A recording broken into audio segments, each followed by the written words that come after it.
Can anybody name any philosophies that we live by and that hold importance in our justice system today?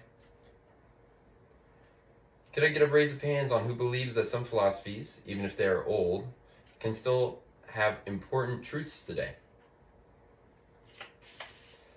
Some key philosophies behind the American justice system are retributivism, deterrence theory, and moral realism. Retributivism is the belief that punishment is morally justified because wrongdoers deserve to be punished for their free rational choices.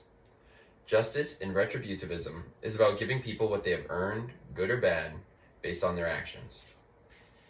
Deterrence theory believes that punishment is not a means of getting even, but rather that punishment is used to discourage future crimes by creating a fear of negative consequences. The main goal in deterrence theory is to protect society by making crime less attractive. Moral realism is the belief that certain actions are objectively right or wrong, independent of human opinion. Justice systems must reflect these moral truths and recognize that serious crimes are absolute wrongs, not just social mistakes.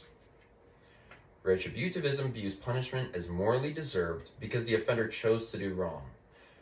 Through this lens, justice demands we treat people as moral agents, not as broken people needing fixing.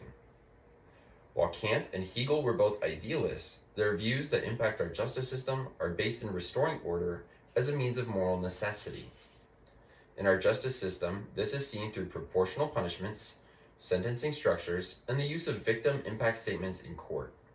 Regarding rehabilitation, this philosophy believes rehabilitation disrespects the offender's moral agency by treating them like a sick patient rather than holding them accountable for their free choices. Deterrence in our justice system is seen as punishing people in order to prevent future crimes through fear and intimidation. While being a moderate, Cesare Beccaria believed that clear, swift, and certain punishments deter crime best, while Thomas Hobbes believed that without strong control, people's self-interest would lead to violence. Hobbes believed that the main goal of the justice system would be to instill fear in order to maintain order and obedience. And this is seen in our current justice system through visible policing, the Scared Straight program, and the use of harsher penalties for repeat offenders. In deterrence theory, and as Hobbes would believe, the use of rehabilitation may cause consequences for poor actions to be seen as too soft to deter crime. Thus, the use of rehabilitation would be seen as removing fear from the system, making crime more like a risk worth taking. Since even if punished, one could pretend to reform in order to receive reduced sentences, parole, or better treatment. As mentioned before by Catherine, criminals have done this in the past, and many believe that without the use of harsher punishments, these occurrences would only become more common. Regarding moral realism, the presence of this philosophy in our justice system is clear.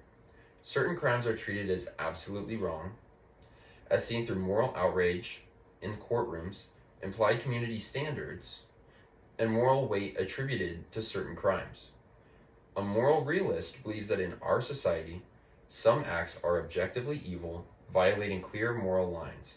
One would believe that justice must acknowledge the moral seriousness of evil acts, not excuse them.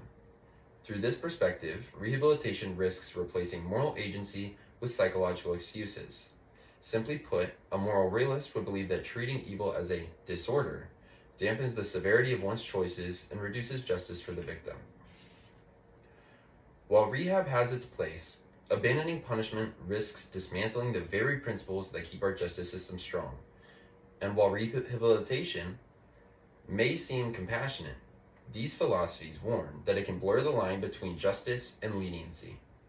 To conclude, from the anti-rehabilitation perspective, punishment remains a foundational part of our justice system because it's tied to moral accountability and public safety. Philosophers like Kant, Hobbes, and C.S. Lewis argue that shifting too far towards rehabilitation could actually undermine justice. By removing consequences, ignoring personal responsibility, and weakening deterrence,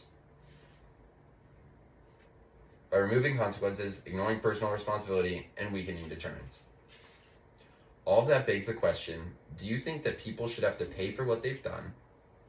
Or can a change of character be enough?